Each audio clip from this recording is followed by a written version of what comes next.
down his neck, while Zimmerman and Miller toil just behind. The route today defies the fittest of athletes. It's 190 kilometres from Gap to Col du Granon, about 120 miles, with three mighty peaks on the way. They're the Col de Var, Col d'Izoard and Col du Granon itself, nearly 8,000 feet up, not surprisingly, the toughest day so far, and that's really saying something. We join the riders on the second climb. Our commentator is David Duffield. Well, there they are with this one man in the lead. Shows us the Spanish rider has got away from groups which are split and spread all over this 30-kilometre climb up the second big hill of the day. They've covered nearly 150 kilometres so far. That's around 94 miles, and there's still 25 miles to go once the top of this big climb is reached. But it's a long way up still for this Spanish rider, and he's being chased very hard by a group of three, then single riders spread all over the field, and a group of something like 15 men.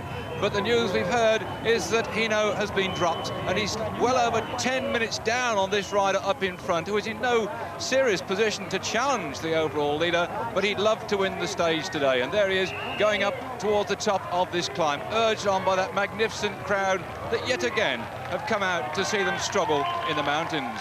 And these spectators have to come out in the early hours of the day because the roads have been closed for something like 4 hours before this man came through, and that was to allow the big convoy ahead and the ladies' race all to take precedence over the route. So they've had to camp out. There are the vehicles in the background of the spectators who've been up on this mountain since early this morning. Well, you can see that banner out above the line. He's going to take himself points at the top. This is the first category climb now as they go up the top there. And over the top he goes, and running in the right-hand side of the screen is the time. 4 hours, 30 minutes and 28 seconds. That's how long he's been in the saddle. And ticking away is the clock, which will just show us what the gap is on the rest of the riders as they get to the top of the hill. This is the chasing group of three. Number 126 in there at the moment. That's Fuerta.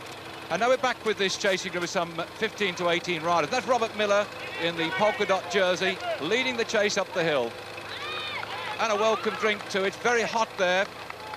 And a splash on the face. No, he's not going to actually consume that water. That's often the things these riders don't like to do. They're never quite certain how the drink is. They put it on the head. So there they are with Miller out the saddle. That's Krakielen in the red and yellow on the right-hand side, the ex-world champion. Greg LeMond, who has a chance now of taking the yellow jersey, is sandwiched between the two of them.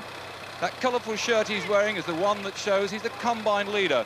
When they put together the points on the mountains, the sprints, the catch sprints, and the rest of the competitions, then that's the man who wears that gaily coloured sweater. And it's LeMond who would take the yellow, I think, if he keeps this up, because Hino is now way back down that mountain, struggling in the wake of these riders. These are the three chasing after the escaper. And on the front, it's Motte of the System U team doing all the work. A team much depleted since Fignon packed a few days ago, and they're out to search for some glory for their sponsors. But I don't think he's going to take this hill at the moment. It looks to me as if the Reynolds rider has disappeared and gone past him, and so it could be Samuel Cabrera to come over the line, and there they go across the top. 10 minutes, 50 seconds down. That was a tremendous lead for the Spaniard. And the rest now trying to get up equal terms whilst these freewheel down. There goes the newspaper on the descent. The riders take the newspaper, stuff it up the front to stop the draft from getting onto their chests. And coming up the hill now is Dominic Garda of the CAS team. 11 minutes, 29 seconds down. Well, the CAS team depleted with Sean Kelly not in it this year, and I don't think he'd have liked these mountains at all, as one of the Fagor riders struggles up behind him. So far we've had four. This will be 5th place over the top of the mountain. Remember, points all the way down, right the way to 15th man over the top, and Miller will be desperate to try and get points to preserve his jersey. Well, this man had a different jersey. He had the yellow jersey earlier in the tour. It's Van der Velde from Panasonic, who's surprising the pundits today because they didn't expect him to climb so well. Look at him, he's a big, tall, lanky rider, not best suited for the mountains because the little climbers, the mountain goat, usually around about 5'6", where this man is over 6 foot, making heavy weather on it though, but he's going to collect himself some points over the top. And he now knows he's 12 minutes down, and up goes his zip again to stop that cold draft. Well, where's Hino got to in this chase? They're spread all over the place. Where's Miller got to? Because these are the fragmented riders that are still between that chasing group of 18 and the leader now, who's descending the far side of the hill, because Chaussers is on his way now on that big drop down the other side, leaving these riders spread all over the climb. What an enormous climb it's been too. Over 7,000 feet, and they're only now just topped 95 miles. Still the clock ticks by, 14 minutes, and that's a big deficit for Miller, but he knows he's got one of the main contenders for the jersey close with him, and that's Le Monde right behind him, because Le Monde this morning started out 34 seconds down on Hino. Robert Miller was 3 minutes 32 seconds down on Hino in 4th place. They both know now that they've left Hino way behind, and they climb this hill, and there he is, Miller over the top. He looks like he's going to take the points at the top, but he's going to have to settle for somewhere around about 7th or 8th place.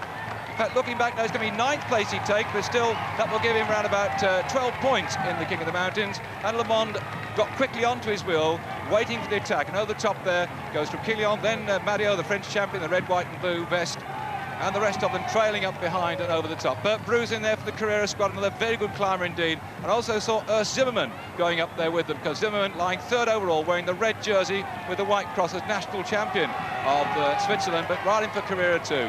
VDM rider Pascal Silman climbing up the hill now, and we're still waiting to see where Hino's got to. Look at the deficit ticking by as this crowd cheering on this lone rider, still want to see the man in yellow. Well, Hino took a bit of a pasting yesterday when he had to chase and had to keep that Glatt Crows. Every day we've had a different stage winner.